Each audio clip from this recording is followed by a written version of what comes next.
네, 다음 주 추석을 앞두고 길게는 이번 주말부터 장기 연휴가 시작됐습니다. 방역 당국도 주말부터 외출을 자제하고 추석 연휴에 고향 방문을 가급적 피해달라고 당부했습니다. 또 하루 확진자 수는 두 자릿수로 줄면서 45일 만에 국내 발생이 50명을 밑돌았지만 방역 당국은 전국적 유행 우려가 여전하다고 강조했습니다. 네, 당국은 모레부터 2주 동안 추석 특별 방역 기간으로 정해 방역 수칙 다잡기에 들어갔습니다. 오늘 관련 내용 박민선 서울대병원 가정의학과 교수와 함께 알아보겠습니다. 어서 오세요. 어서 오십시오. 네, 국내 신규 확진자 수가 한 달 반 만에 50명을 밑돌았습니다. 사실 사흘 동안 계속 100명대를 유지했다가 이렇게 두 자릿수로 떨어졌는데 일시적으로 떨어진 걸 수도 있고요. 좀 지금의 추이 어떻게 보고 계신지요? 네, 그 세 자릿수에서 두 자릿수로 떨어졌다는 건 굉장히 좋은 소식이긴 한데 이제 앞서도 이제 두 자릿수에 3일 정도 머물다가 갑자기 50명 정도 느는 등 지금 소규모 어떤 집단 감염들이 지금 반복되고 있기 때문에 어느 지역 한 지역에서 신규 확진자가 나오면 충분히 숫자의 변동폭이 굉장히 클 수 있는 일이고요. 그래서 아직 좀 안심하기는 좀 어려울까 싶고요. 사실은 감염으로 인한 이런 그런 재난들이 10년에 한 번 정도 온다고 보기는 하는데 이번처럼 굉장히 큰 폭은 사실은 세기에 한 번 정도 올 정도이거든요. 그래서 아직 그 안심하기엔 조금 이르지 않을까 합니다. 그렇군요. 네, 또 수도권을 중심으로 해서 산발적 감염세가 계속 확인이 되고 있다 보니까 전체적인 확산세는 줄어들었다고 하지만 저희가 긴장을 놓칠 수는 없을 것 같은데 이 점은 어떻게 보시나요? 네, 그렇습니다. 특히 다른 지역보다 수도권이 지금 상대적으로 반 이상이 수도권에서 발생하고 있고요. 이번에 아무래도 고향 방문을 줄이면서 수도권에는 많은 사람들이 집에 머물 수 있기는 하지만 우리 전에 이태원 때처럼 연휴 기간이 조금 길어지면서는 아무래도 이제 유동인구가 조금 늘 수 있는 가능성들도 있기 때문에 수도권 이 앞으로의 경향성은 조금 더 눈여겨봐야 하지 않을까 하는 생각이 듭니다. 네, 지금 추석 연휴를 말씀을 해주셨는데 관계 당국은 이번 추석 연휴 기간 차량 통행량이 10% 정도 줄어들 거라고 예측을 하고 있습니다. 거리 두기의 효과가 충분히 일어날 수 있다고 보시나요? 아무래도 추석 때는 차량 이동이 좀 더 많아질 수밖에 없고 저희가 기대하기는 한 25% 정도 줄을 수 있으면 이상적이겠다 했는데 그거보단 조금 그 기대치가 조금 떨어져서 아무래도 조금 걱정되는 부분이기는 합니다. 그렇긴 하지만 그 선에서 개인적인 방역 수칙을 조금 열심히 지키신다면 그래도 저희가 걱정하는 것보다는 소폭 상승 정도에서 머무를 수 있게 예방을 할 수 있지 않을까 하는 기대를 해봅니다.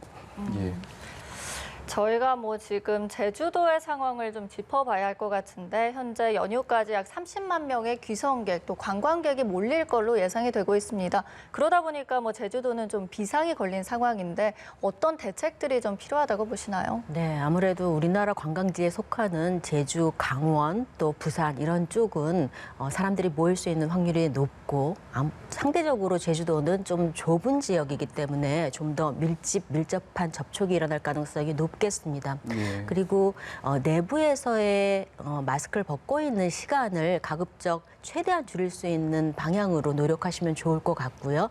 아무래도 제주도는 외부에서 활동이 좀 더 늘을 것 같기는 한데 다니시는데 소규모로 또 그리고 이게 대면으로 볼 수 있는 그런 장소에서는 어느 곳에서나 감염의 위험이 높기 때문에 대면으로 할 수 있는 다른 사람들과의 접촉을 가급적 줄일 수 있도록 노력하시고 휴대용으로도 소독을 할 수 있는 것들이 나와 있기 때문에 그런 최대한 자기 방어를 하시는 방향으로 여행을 하시는 게 좋을 것 같고요.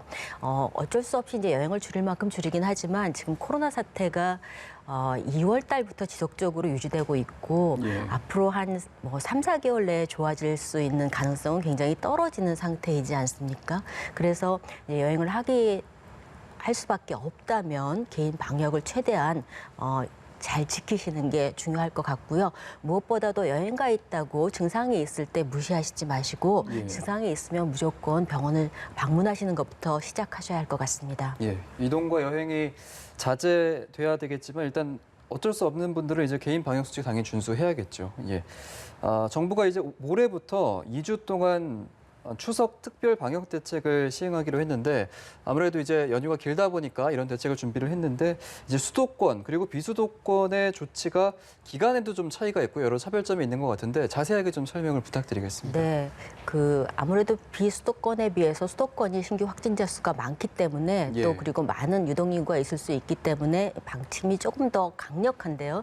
기본적으로 28일에서 4일까지는 지금 사회적 거리두기 2단계 중에서 모든 수도권, 비수도권이 같이 실내에서의 50명 이상의 집합 그리고 실외에서 100명 이상의 집합은 다 금지되고 있고 예. 또 유흥주점이나 노래방 같은 곳에서의 영업이나 집합도 금지되고 있고 그밖에 방문 판매하는 곳이나 홍보를 대대적으로 하는 곳 또 300인 이상의 학원 같은 곳에서의 집합은 수도권 같은 경우에는 2주 연속 금지되고 있고요. 반면에 이 지금 홍보관이나 방문 판매는 비수도권도 모두 고위험 시설이기 때문에 2주 모두 금지되고 있습니다. 예. 비수도권의 차이가 있는 부분은 유흥주점이나 노래방이나 이런 곳에서의 모임은 비수도권은 상대적으로 4일까지는 같은 수칙이 적용되지만 그 이후는 지자체 각각의 지침에 따라서 변동폭이 좀 있을 수 있을 것 같습니다. 네. 알겠습니다. 뭐 신규 확진자 수가 줄어들긴 했지만 소규모 집단 감염은 계속해서 발생을 하고 있습니다. 특히 이번에는 사우나 감염 사례가 2곳, 관악구와 도봉구에서 발생을 했는데 뭐 저희가 가급적 이용을 안 하는 게 가장 좋긴 하겠습니다만 좀 이용 위험을 줄이면서 이용을 할 수 있는 대책들이 있을까요? 네, 사우나에서는 아무래도 사우나 속에서는 호흡이 커질 수 있기 때문에 과호흡을 할 수 있기 때문에 위험이 굉장히 강한 곳이거든요. 그래서 네. 이제 여러분들이 같이 들어가시지는 않는 방향으로 사우나 습식이나 건식 사우나 속에서는 그런 지침을 지키셨으면 좋겠고 또 하나는 지금 사우나 밖의 시설에서도 보통 같이 음식을 드신다던가 같이 대면을 하고 이야기를 하신다던가 그러는 경우가 많은 것 같아요. 사우나에 들어가서 장시간 계시는 분은 사실 드물거든요. 그게 숨이 차기 때문에 오래 있을 수가 없습니다. 네. 반면에 사우나 밖에서의 시설에서 드시는 것 또 같이 이야기하시는 것 이런 것들은 조금 금하시면 상대적으로 조금 위험이 좀 적지 않을까 하고 사우나는 들어가서 사람이 몇 명씩 같이 있다면 어쩔 수 없이 감염이 생길 수밖에 없는 시설입니다. 그러니까 네. 조금 몸이 이상하신 분들은 사우나 이용은 피하시는 게 좋을 것 같습니다. 알겠습니다. 저희가 사례별로 좀 살펴보고 있는데요. 강남구의 한 부동산 업체 건물에서도 9명이 감염됐다고 합니다. 첫 집회 환자가 지난 18일에 발생했는데 일주일 이후에 이제 추가 감염자 8명이 나온 거거든요. 네. 사실 이런 주상복합 건물이라든지 직장에서의 감염은 좀 문제가 있는 것 같아요. 좀 어떤 대책이 있으면 좋을까요? 네, 직장에서의 감염도 문제가 되긴 하지만 대부분은 이렇게 칸막이 같은 거를 가지고 생활을 하기 때문에 상대적으로 어떤 투자나 부동산 업체처럼 어떤 상담을 하는데 장시간 노출되는 그런 곳은 일부 직장보다는 훨씬 더 그렇겠죠. 위험이 높을 것 같아요. 예. 그래서 이제 대면으로 상담을 하시는 곳에서의 마스크를 빼고 있는 시간에 주의를 하시는 게 필요하겠고 그리고 가급적 중간중간 나와서 환기를 하실 수 있는 브레이크 타임을 가지시면서 생활을 하시는 게 좋겠고요.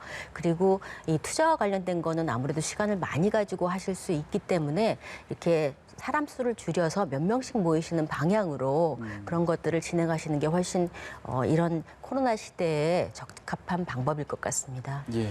네, 그럼 이번에는 부산의 경우도 좀 알아보겠습니다. 부산 동평중 또 경원구에 재학 중인 남매 등 학생 3명이 현재 확진 판정을 받았는데 현재 추정이 되기로는 같이 사는 외할머니로부터 감염이 된 걸로 확인이 되는데 이 케이스가 좀 특이한 게 사실 이 나흘간의 기간에 차이가 있다는 점, 남아의 증상 발현에 있어서 또 외할머니보다도 증상이 먼저 발현이 됐다고 합니다. 그러니까 저희가 일반적으로 할머니로부터 확진을 받은 거다라는 판단을 내리기에는 어려움이 있지 않을까요? 네, 아무래도 역학조사를 집중적으로 하신 결과를 다시 기다려봐야 되기는 하지만 이게 잠복기가 지금 적게는 2일에서부터 평균적으로 5, 6일이 나오기 때문에 나흘 정도의 차이가 있는 거로 봐서는 정확하게 알기는 좀 어렵긴 한데 예. 일반적으로 어르신들은 증상이 좀 더 빨리 발현되기가 쉽다고 생각을 할 때 충분히 지금 고등학생 남매들이 좀 더 먼저 감염됐을 가능성도 아주 배제할 수는 없을 것 같습니다. 그러니까 그 각각의 체력 상태에 따라서 다를 수도 있고 그리고 개개인의 체력 상태뿐만 아니라 그때 과로한 정도 이런 것들에 따라서 똑같이 고령자라고 하더라도 똑같은 그런 어떤 원칙을 적용할 수 없기는 하지만 예. 이번 경우에 있어서는 남매 중에 일부가 조금 더 먼저 발현했을 가능성도 저희가 무시할 수 없을 것 같습니다. 사실 이 증상 발현 같은 경우에는 그 나이가 젊고 또 나이가 많고 이런 거에도 차이가 있죠. 네, 지금 어르신들은 대부분 증상을 나타내고 있고요. 예. 그리고 체력이 좋은 젊은 사람들은 무증상 감염인 경우가 좀 더 많고 특히나 예. 이번에 코로나19 같은 경우에는 선천적인 면역인 처음에 바이러스가 들어와서 몸에서 빼내는 바로 방어하는 능력 이게 굉장히 영향을 크게 미치는 걸로 생각을 하고 있거든요. 아하, 예. 그러니까 상대적으로 그런 것들이 어르신들이 좀 더 떨어질 가능성이 높으니까 접촉하는 순간부터 증상이 나타날 수 있는 가능성도 있어서 지금 젊은 친구들이 먼저 감염원이 됐을 가능성도 충분히 가능하겠습니다. 예, 그런 부분이 참 역학조사에 어려움을 좀 미칠 것 같아요. 네, 그렇습니다. 예, 네. 알겠습니다. 인천 계양구 소재 생명길 교회에서 확진자 2명이 추가돼서 지금 모두 9명으로 늘었는데요. 사실 이런 교회 예배가 사실 가장 위험한 그런 환경이 아닐까 싶습니다. 네, 교회가 지금 끊임없이 고위험 집단으로 이 관리를 하고 있음에도 불구하고 교회에서 지속적으로 감염이 나오고 있거든요. 그런데 지금 보면은 말씀하신 그 계양구 같은 경우에는 1시간 반 같이 예배를 받고 그 나머지 시간은 또 소규모로 식사를 같이 하셨다고 해요. 예. 그러니까 지금 몇 명의 그 감염을 지금 겪고 계시는 분들이 그 소규모 식사에 같이 참석하셨던 분이라면 그때 마스크를 빼는 동안에 이 감염이 됐을 가능성이 훨씬 더 높을 것 같고요. 그렇지 않고 만약에 그분들이 거기에 관여하지 않았는데 감염이 된 사람들이라면 그러면은 사실은 교회에서 이 비대면 아니고 대면으로 예배를 보실 때도 이제 잠시 얼굴을 맞대고 얘기를 하시는 그런 순간도 있을 수 있어서 상대적으로 가능성이 적긴 하지만 예. 그게 완전히 가능성이 없다고 보기는 어렵고요. 그럼에도 불구하고 같이 식사를 하시는 과정에서 감염이 됐을 가능성이 훨씬 더 높긴 하겠죠. 네, 이번에는 독감 백신 소식도 한번 짚어보겠습니다. 현재 논란이 됐던 상온에 노출된 독감 백신을 최소 200명 이상의 사람들이 접종을 했다고 합니다. 방역 당국에서는 문제가 없다, 이 점에 대해서는 분명히 했는데 일부 사람들은 믿을 수가 없다, 무료 백정을 믿을 수 없다, 내 돈을 내고 접종을 하겠다, 이런 사람들도 나오고 있거든요. 이 점을 네. 어떻게 보십니까? 아무래도 부작용이나 이런 면에 있어서 걱정이 되실 것 같기는 한데요.